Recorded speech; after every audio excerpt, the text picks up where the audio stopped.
dáa tún kú dédé àsìkò yìí níbi gbogbo tẹ́tí láǹfààní láti máa darapọ̀ mọ́ wa lórí ìkànnì Arólé Baba 1010 TV2 níbi tá a ti ṣe bẹ́ẹ̀ mú ìwà lájọ balẹ̀ bí nǹkan ti ṣe ń lọ káàkiri orígun mẹ́rẹ̀ẹ̀rin àgbàláyé ojú tẹ fún wa kò ní fọ́ etí tẹ fi gbọ́ etí náà kò ní di láṣẹ lọ́wọ́ Elédùmarè ìròyìn fún ti àsìkò yìí náà láyàn fẹ́ Elédùmarè tún mú wa tóbi mọ́ màwòrán àtẹ̀tẹ̀gbọ́ ìtẹ̀jẹ́ olùfẹ́ wa ẹbẹ̀ ti mọ̀ pé bí ìṣe wa ni àṣà wa náà sì ni pé ká kọ́kọ́ gbé kókó inú ìwé ìròyìn kágbéyẹ̀wò ká tó wá máa pẹ̀kẹ́lu ẹ̀kúnrẹ́rẹ́ ìròyìn náà. Ààrẹ Bọ́lá Ahmed Tinubu ti búra wọlé fún Vice Admiral Ibok Ete Ibas gẹ́gẹ́ bí alákòóso ìpínlẹ̀ Rivers báyìí. Lẹ́yìn ìkéde Ààrẹ Bọ́lá Ahmed Tinubu nípa state of emergency ní ìpínlẹ̀ Rivers, Fubara àti àwọn mọ̀lẹ́bí rẹ̀ wọ́n ti palẹ̀ ẹrù wọn mọ́ kúrò nílé ìgbé ìjọba ti ìpínlẹ̀ Rivers tó ń bẹ ní Port Harcourt. Ó yá ní ìpínlẹ̀ Ọ̀ṣun, ìjọba ìpínlẹ̀ Ọ̀ṣun ti sọ̀kọ̀rọ̀ gbá ẹgbẹ́ òṣèlú APC lórí àbá tí akọ̀wé ẹgbẹ́ náà tó mú wá pé kí Ààrẹ Bọ́lá Ahmed Tinubu náà kí ó kéde state of emergency ní ìpínlẹ̀ Ọ̀ṣun. Ìpínlẹ̀ Benue ni mo tẹkọ̀ mi létí lọ báyìí tí mo sì mórílé o àfi kí Elédùmarè kó gbani lọ́wọ́ àwọn Fúlàní darandaran yìí. Wọ́n tó ti ṣe ìkọlù tuntun mìíràn sí agbègbè míì ní ìpínlẹ̀ Benue. Ikọ̀ ọmọ ogun ISWAP náà ti jupá jùsẹ̀ sílẹ̀ fáwọn ọmọ ogun ilẹ̀ yìí lẹ́yìn tọ́wọ́ ìyádùn wọn lára dáadáa ní ìpínlẹ̀ Borno. Bẹ́ẹ̀ ni kò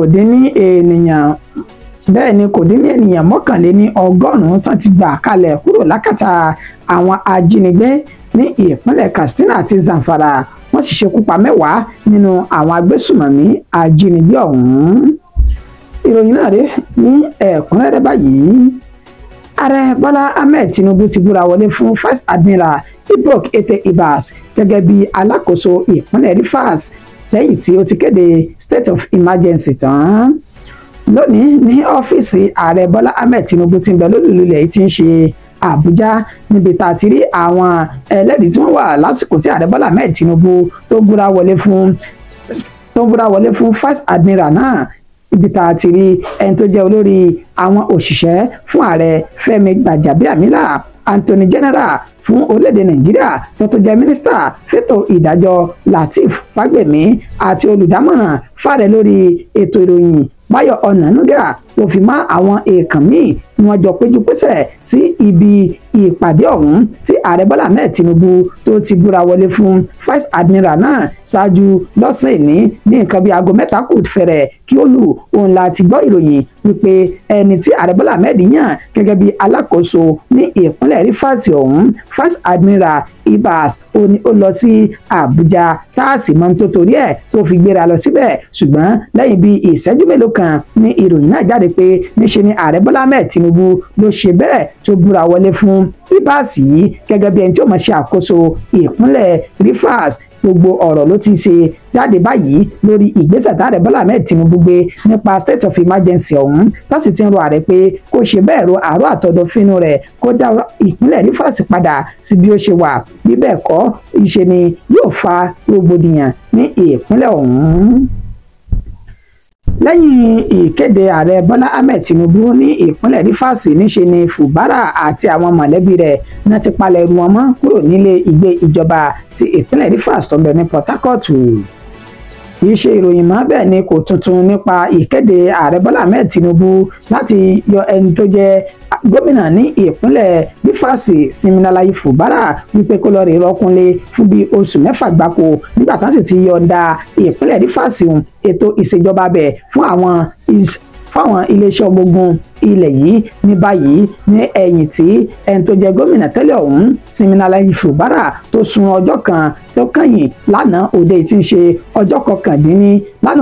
ọjọ́ kejìdínlógún oṣù kẹta ọdún tá a wọ̀ yìí mọ́júmọ́ níṣe ló palẹ̀ ẹrù rẹ̀ mọ́ pẹ̀lú àwọn mọ̀lẹ́bí rẹ̀ tó sì kúrò ní ilé ìgbé ìjọba ní ìpínlẹ̀ ọ̀hún. Ojú ìwòye ọ̀tọ̀ọ̀tọ̀ làwọn ọmọ orílẹ̀-èdè Nàìjíríà ní pàtàkì jùlọ àwọn olùgbé ìpínlẹ̀ Rivers náà fi wo ọ̀rọ̀ ọ̀hún nípa bá ṣe sọdún mọ́ wípé àlàáfíà ń jọba torí wípé Fubara ti fẹnu ara rẹ̀ sọ pé òun yóò gba àlàáfíà láàyè ní ìpínlẹ̀ náà. Bẹ́ẹ̀ ni ẹni tí ó jẹ́ olùgbé ní ìpínlẹ̀ ọ̀hún tó pe orúkọ ara rẹ̀ ní Christ òun náà máa ṣe àlàyé ọ̀rọ̀ ó ní lásìkò tá a wà yìí ní tó ti ń dáa jù ó ní pé bí First Admiral yìí bó ṣe ti gba àkóso ìjọba ìpínlẹ̀ Rivers kan sì rárá fi sùúrù wọ́ọ́rọ́wọ́ lọ́wọ́ ẹ̀rọ kan fi yọ̀ǹda owó fún ìjọba ìpínlẹ̀ Rivers káwọn òṣìṣẹ́ ìjọba ní ìpínlẹ̀ ọ̀hún kan lè gba owó oṣù wọn níparí oṣù kẹta tá a wà yìí ó ní bẹ́ẹ̀ náà kò ní sí wàhálà àti awuyewuye kankan kò sì ní sí làásìgbò ó ní ojú kejì tó ń tún fi wò ní wípé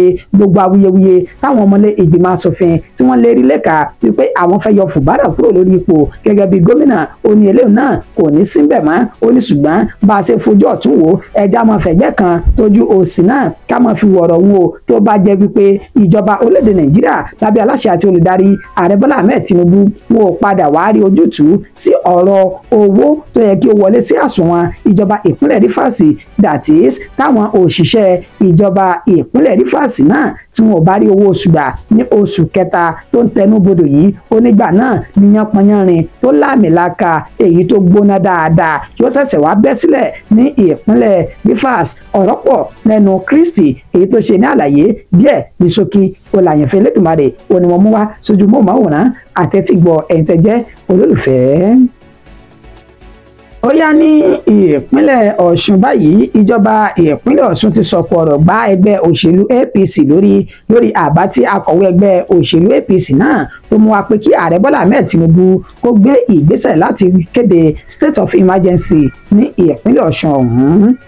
ẹni tó jẹ́ akọ̀wé fún ẹgbẹ́ òṣèlú APC lápapọ̀ ní orílẹ̀-èdè Nàìjíríà sẹ́nitọ́ Ajíbọ́lá Bàṣírù òun ló sọ ọ̀rọ̀ náà lẹ́yìn tí ìkéde ààrẹ Bọ́lá Ahmed Tinubu tó jáde nípa ti ìpínlẹ̀ Rivers ó wá pe gómìnà ní ìpínlẹ̀ Ọ̀ṣun èyàn Adémọ́lá Adélékè pé sórí ihun tí ń ṣẹlẹ̀ nípínlẹ̀ Rivers rèé ìwọ náà jẹ́ ronú rẹ kó o sì pààrọ̀ àtọ̀dọ̀fínú rẹ papọ̀ kó o mọ tó ń ṣe láti tẹ̀lé àṣẹ tí ilé ẹjọ́ pa nípa pé àwọn tí wọ́n jẹ́ alága ìjọba ìbílẹ̀ tán ti ní ká padà sí ibi iṣẹ́ wọn kó yọ̀ǹda wọn kan padà ó ní bí bẹ́ẹ̀ kọ́ ààrẹ Bọ́lá Ahmed Tinubu yóò tún kéde state of emergency ní ìpínlẹ̀ Ọ̀ṣun náà ọ̀rọ̀ ọ̀hún ológbòdì lára àwọn ẹgbẹ́ òṣèlú PDP àti ìjọba ìpínlẹ̀ Ọ̀ṣun níbi tí wọ́n ti fèsì láti ẹni tó jẹ́ kọmíṣánná fún ètò ìròyìn àti ọ̀rọ̀ àwùjọ nípínlẹ̀ Ọ̀ṣun Kọ́lápọ̀ Álímì ó máa sọ̀kò ọ̀rọ̀ sí Ajíbọ́lá Bàṣírù padà ó ní ọ̀rọ̀ tó sọ onímọ̀ tara ẹni nìkan ni bẹ́ẹ̀ ọ̀rọ̀ tí kò pójú owó ni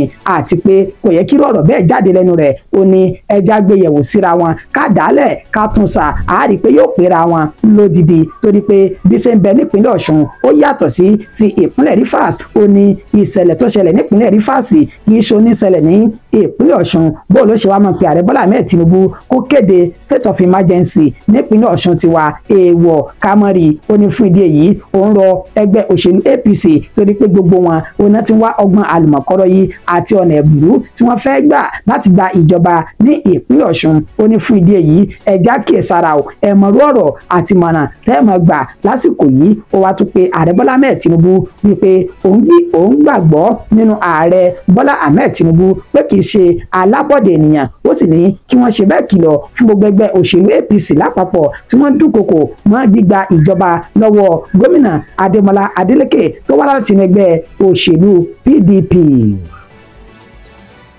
ìpínlẹ̀ Benue lọkọ̀ mi tún ṣe bẹ́ẹ̀ tó mórílé báyìí k'Elédùmarè kó sọ mi padà wá sílé láyọ̀ àti àlàáfíà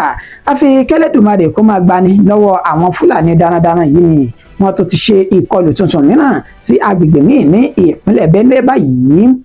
agbègbè ìtọ́pẹ̀ ní tíṣẹ́jàmù ìjọba ìbílẹ̀ Kwande ní ìpínlẹ̀ Benue ó ní kò tún fararọ mọ́ báyìí o pẹ̀lú bá ṣe sọdúnmọ̀ wípé àwọn Fúlàní darandaran náà kó bọ̀ wọlé ní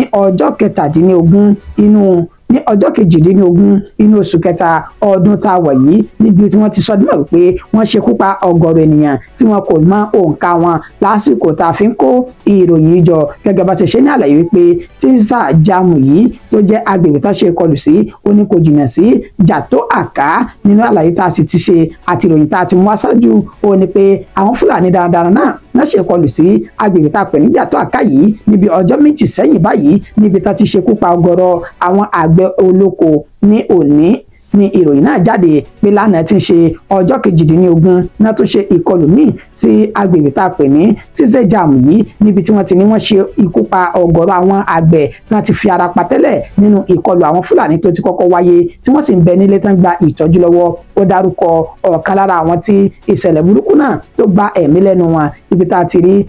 Odona Adina tó sọdún mọ́ wípé ó wà lára àwọn ènìyàn náà tí wọ́n bá ìṣẹ̀lẹ̀ náà tí wọ́n bá rìn. Ìṣẹ̀lẹ̀ àwọn Fúlàní darandaran ló ti di tọ́rán fọ́nkálẹ̀ lórílẹ̀‐èdè Nàìjíríà ní pàtàkì jùlọ ìpínlẹ̀ Benue yìí àti ìpínlẹ̀ Ondo níbi tá ti ń sọsẹ́ lójú méjèèjì àti ti mú ròyìn náà wá ṣáájú tàsìkò yìí ti ìpínlẹ̀ Ondo níbi táwọn olùgbé bẹ̀ tá ti túyàyà jáde nípa ìwọ́de ìfẹ̀hónú àtànṣe lọ sí iléeṣẹ́ gómìnà ní ìpínlẹ̀ náà níbi tá ti fi ẹ̀hónú wọn hàn pé àwọn Fúlàní darandaran náà ti ṣekú pa ọ̀gọ̀rọ̀ àwọn àgbẹ̀ èyí tó tún wáyé lánàá níbi tán ní àgbẹ̀ 4 ọ̀tọ̀ọ̀tọ̀ làwọn Fúlàní ọ̀hún náà tún ṣe ìkọlù sí. Wàyí o ká padà sí ìpínlẹ̀ Benue báyìí nígbà tán fi ọ̀rọ̀ wá ẹni tó jẹ́ alukoro iléeṣẹ́ ọlọ́pàá ìpínlẹ̀ Benue SP Anele Sewueze ó mọ̀ fìdí ìròyìn náà múlẹ̀ wípé lóòótọ́ àti lódodo ní ìṣẹ̀lẹ̀ náà ṣẹlẹ̀ ní ìpínlẹ̀ Benue. Ó ní pàtàkì jùlọ agbègbè Jàtọ́ Àkáyì àti Tizejam ni àwọn Fúlàní ọ̀hún náà ti jẹ ọba lé lórí tí wọ́n sì ń ṣe ìkọlù ní gbogbo gbà. Ó láwọn máa ń kó àwọn agbófinró lọ síbẹ̀ tíṣẹ̀lẹ̀ náà bá ti ṣẹlẹ̀ ṣùgbọ́n àwọn yóò túbọ̀ tẹpẹlẹ mọ́ ètò ààbò ìpínlẹ̀ ọ̀hún ní pàtàkì jùlọ àwọn olùgbé agbègbè méjèèjì. Bẹ́ẹ̀ sì tún gbàgbé lánàá náà la tún mú ìròyìn náà wá níbi táwọn ènìyàn ti ń sá kíjokíjo fún ẹ̀mí ara wọn látàrí ìkọlù àwọn Fúlàní ní ìpínlẹ̀ Benue náà ni. Ikọ̀ ọmọ ogun ISWAP náà ti jupájusẹ̀ sílẹ̀ fáwọn ọmọ ogun ilẹ̀ yìí lẹ́yìn tọ́wọ́ ìyádùn wọn lára dáadáa ní ìpínlẹ̀ Borno. Àwọn ikọ̀ ọmọ ogun tí orúkọ wọn jẹ́ Islamic State West African Province ISWAP òní wọ́n mà ti sọdún mọ́ wípé àwọn ò jà mọ́ bẹ́ẹ̀ làwọn ò fa wàhálà mọ́ lẹ́yìn tí ọwọ́ ikọ̀ ọmọ ogun ojú òfurufú tó dùn wọ́n lára dáadáa. Gẹ́gẹ́ bí ìròyìn náà bó ṣe ń tẹ̀ wá lọ́wọ́ láti ọ̀dọ̀ Zagazola Mahama ó mà ṣe àlàyé pé lọ́jọ́ 17 oṣù kẹta táwọ̀ yìí ó ní àwọn ọmọ ogun ojú òfurufú náà ṣe ìkọlù sáwọn ènìyàn náà lágbègbè tó pè ní Shettimari ààlà sí orílẹ̀-èdè Niger Republic ní ìtòsí Damasaki tí ń ṣe ìpínlẹ̀ Borno. Nínú àlàyé tí Zagazola ṣe ó ní àwọn ikọ̀ ISWAP náà ṣe ìkọlù sí Niger Republic ṣùgbọ́n tí agbára àwọn ọmọ ogun ilẹ̀ Niger tí kò ká àwọn oníṣẹ́ láabi ọ̀hún náà fi ránṣẹ́ sí ti àwọn ọmọ orílẹ̀-èdè Nàìjíríà táwọn wà ní ìfẹ̀gbẹ́kẹ̀gbẹ́ pẹ̀lú wọn. Báyìí ni wọ́n ṣe kó irinṣẹ́ ojú òfurufú tó sì ṣe ìkọlù sí ikọ̀ ISWAP ọ̀hún nígbà tán rí wípé níṣẹ́ la ẹlẹ́mí àwọn òde nípa ìkọlù táwọn ọmọ ogun ojú òfurufú yìí tó ń ṣe náà bá kó bọn lẹ̀ náà bá sì bọ́ síta kọ́ńbọ̀kì pé ẹ dákun ẹ dáríjì wá ẹ dà wá pọ̀ mọ́mọ́ àtijúpa àtijúsẹ́lẹ̀ àjàmọ́. Báyìí ni wọ́n ṣe kó wọn báyìí tó sì ti fi wọn sí àhámọ́ ṣáájú kí ìgbésẹ̀ tó tó àti tó yẹ kó tó tún wáyé lórí wọn. Bẹ́ẹ̀ lọ́mọ tún ṣe rí o kò dín ní ènìyàn 101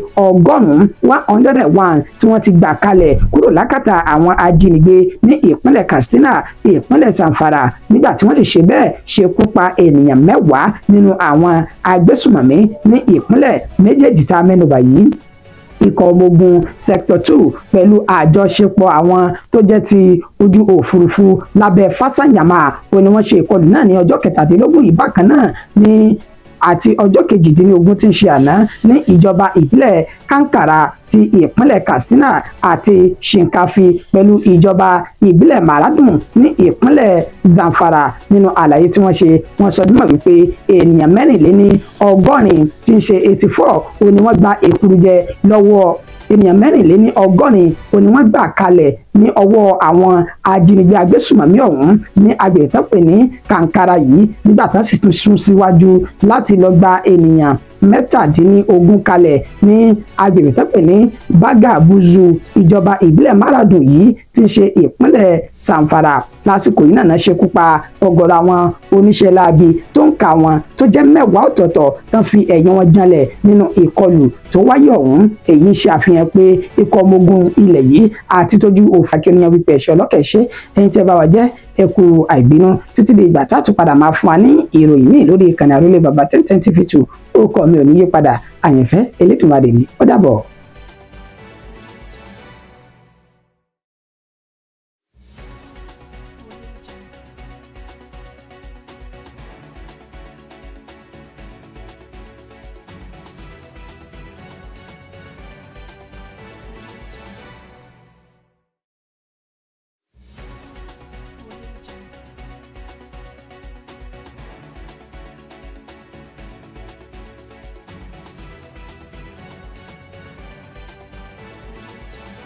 to be specific,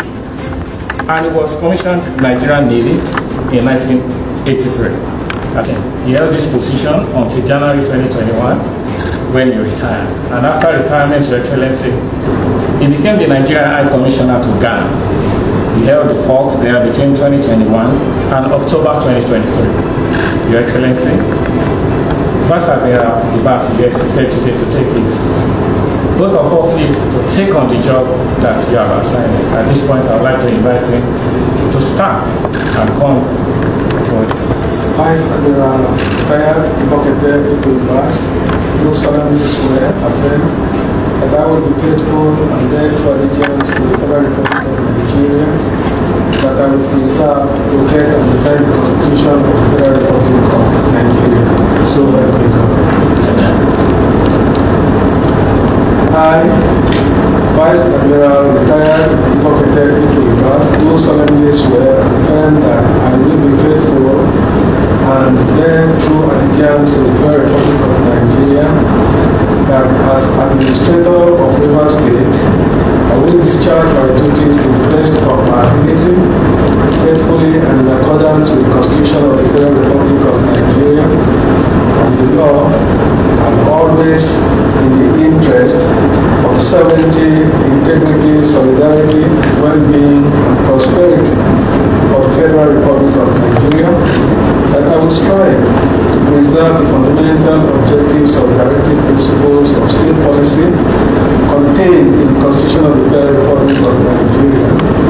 that I will exercise the authority vested in me as administrator so as not to impede or prejudice the authority lawfully vested in the President of the Federal Republic of Nigeria, and so as not to endanger the continuance of the Federal Government of Nigeria, that I will not allow my personal interest to influence my official conduct or my official decisions, that I will, to the best of my ability,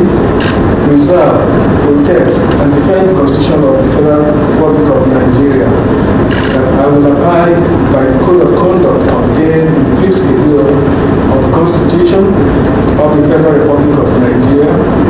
that in all circumstances I will do right to all manner of people according to law, without fear or favor, affection or ill will, that I will not directly or indirectly communicate or reveal to any person any matter which shall be brought under my consideration or shall become known to me as Administrator of Rivers State, except as may be required for the discharge of my duties as Administrator, and that I will devote myself to the service and welfare